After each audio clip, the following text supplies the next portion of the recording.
Apartment tips that I wish everyone knew before moving out. We're just gonna get right into this video because we ain't gonna waste no time. So make sure you got your pen and paper out, take notes, screenshot, do what you have to do so you can remember this information, and also follow me and all that good stuff so you can continue to see my beautiful glowing face on your For You page. Let's get started. Number one, tour that apartment at night. There's no way when you're touring an apartment you should only be looking at 2 p.m. You need to come back around there around 8:30, 9 p.m. and look around. Look at the surroundings. Look at the parking situation they have at night. Look at the people that is noisy at nighttime. All of these things, and yes, I'm moving my neck. And what? Look out for all of those things because so many people look at these apartments and they're like, oh my gosh, it's so cute, I want it, and they move in, and all of a sudden you did not know that it's loud there, or you didn't know that they barely have any parking at nighttime when everybody getting off of work. No, you need to know that. So go tour that apartment at night. Number two, this kind of bounces off number one. Pay attention to the surrounding noises around that apartment. So instead of looking in the apartment complex, focus on everything around it. The grocery stores, highways. If you're near a train track like us, we're near a train, and that train go beeping at 8 a.m. every single day, or maybe like 7:30. But check out the surrounding noises. If you're a light sleeper, you want to kind of be somewhere where you know you're not like deep in the city or somewhere where you hear cars honking all the time or people speeding or trains or just anything. Keep that stuff in mind because it's really annoying. Trust me. Number three, talk to current residents. So if you're touring an apartment, go around and ask somebody if you see them outside. Don't just go knocking on nobody's door.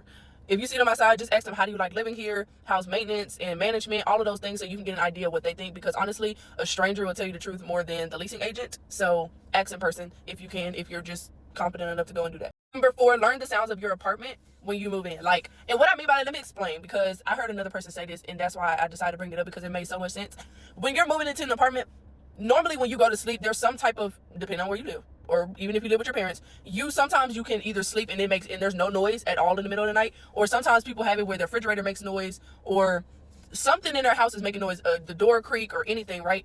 If you know the sounds in your home when you move into your apartment, especially if you're moving alone, make sure you learn those sounds. If you know your fridge makes a certain type of noise at a certain type of time at night, or if you know that something does something, get that into your head.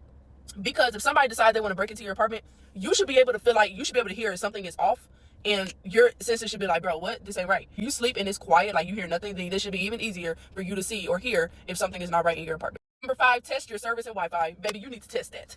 Because the amount of apartments that be looking so nice, chef's kiss, and their service is so please check that. If the service is horrible, please make sure that you keep that in mind when you're looking at these apartments, because I promise you it'll be the nicest ones with the worst service. And last but not least, document everything in your apartment before you unpack. I've said this in so many other videos, and this is probably like my 1,000th time saying it, but document everything, video everything, take pictures of everything, email it to the leasing agents the same day that you do it.